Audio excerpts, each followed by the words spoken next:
Jesus piece first off.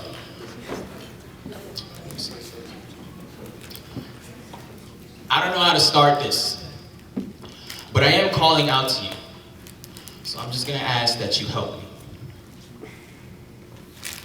If a girl who doesn't know how to swim were to go into a pool and sink, her human instinct not to breathe underwater would be so strong that it would overcome the agony of running out of air. And no matter how desperate this child is, she wouldn't inhale until she's on the verge of losing consciousness. And at this point, there's so much carbon dioxide in the blood and so little oxygen that chemical sensors in the brain would trigger a hyperventilation. Whereas even though there's light peering through the pool, the girl would only see a darkness closing around her. And the pain of a drowning... And the pain of a drowning person would only worsen as the body would begin to recognize what's happening, because having never done it before, the body and mind do not know how to die peacefully. And as the girl reaches the bottom of the pool, she would take her final breaths, her final thoughts more so, and her eyes would either begin to burn or close. And as torturous as it sounds, I am calling out to tell you that I think I am drowning. How do I say this?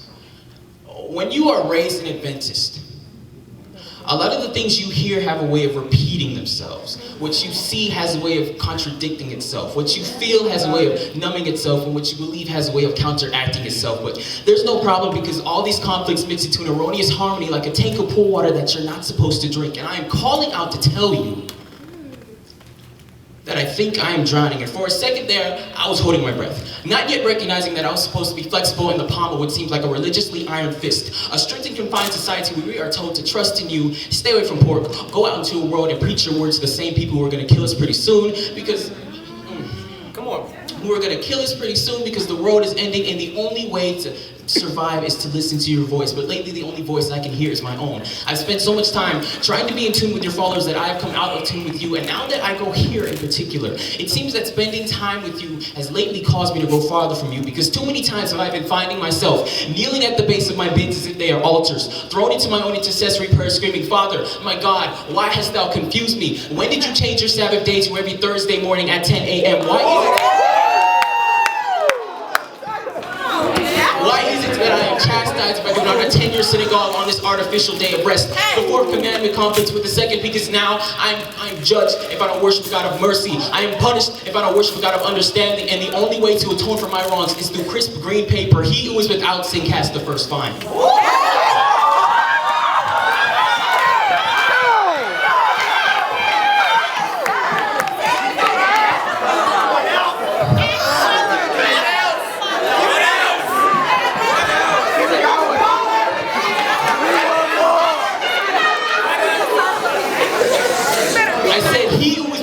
Sin cast the first fine. He who is without sin cast the first $26,000 deduction to the financial aid doors, and take the lint out my pockets in the name of the Lord. From within this freedom comes out a prison. I said, from within freedom comes out a prison. So you are not a God of force, but there is a religiously cloaked dictation that goes on down here, conjugated to regulate, legislate, operate, and moderate how, when, and where I spend my time with you. And it is created in sobriety with the bricks mix of anxiety seeped into our society, preached in different varieties, where the Holy Spirit has to get on the mic and yell literally every 5 seconds, just so the dead in Christ can resurrect in their seats, because they are so tired of hearing the same praise team songs during the AOI.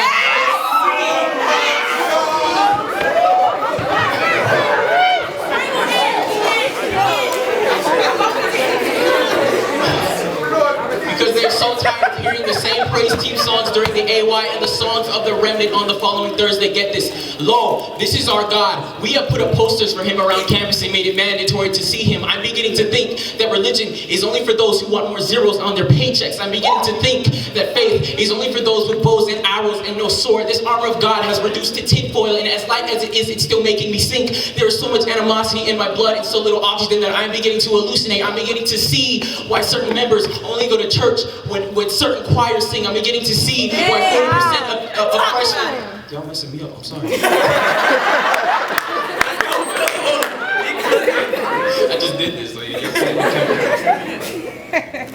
I'm beginning to see why 40% of freshmen transfer after the first semester. I'm beginning to see why the church suddenly gets serious when the Pope comes to America. I'm beginning to see the definitions, the similarities between the definitions of an all-knowing God and an Oakwood celebrity. Pause.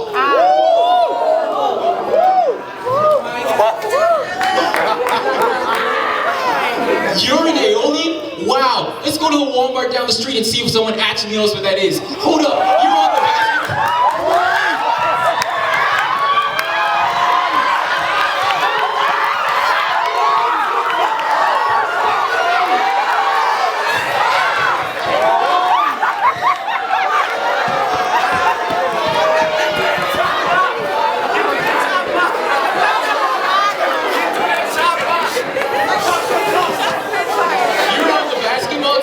I'll be sure to look out for you on ESPN.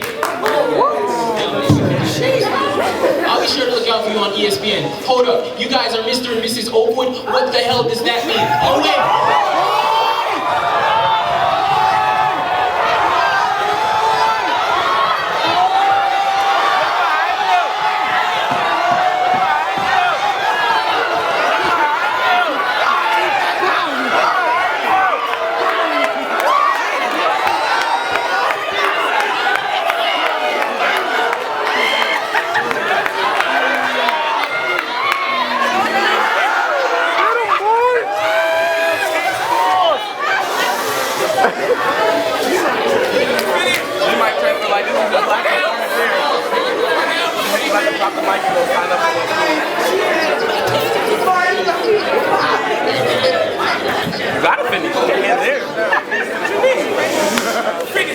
Hold up, you guys are Mr. and Mrs. Oakwood. What the hell does that mean? Oh wait, you're on the student council? Have you tasted the cat food? Do something about that, President Trump. Build a wall around the borders of administration.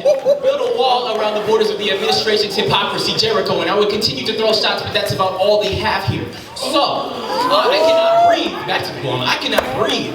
There is so much unease, uncertainty, animosity, and stress mixed in my veins. Hold up, I'm sorry.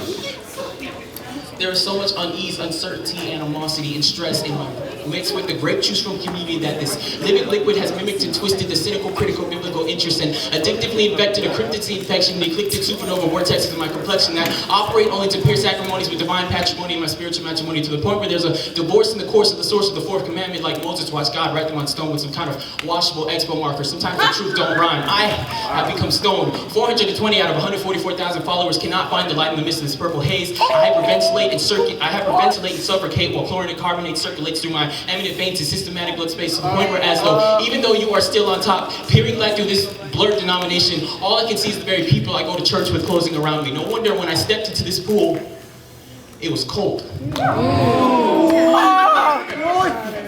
And you gotta swim in it for a while before it comes lukewarm, but I am trying to tell you.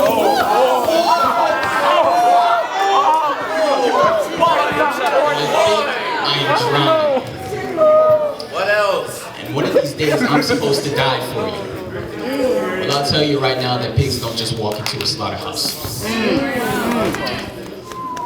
If a girl who doesn't know how to swim were to go into a pool and begin to sink, her human instinct not to breathe underwater would be so strong that it would overcome the agony of running out of air.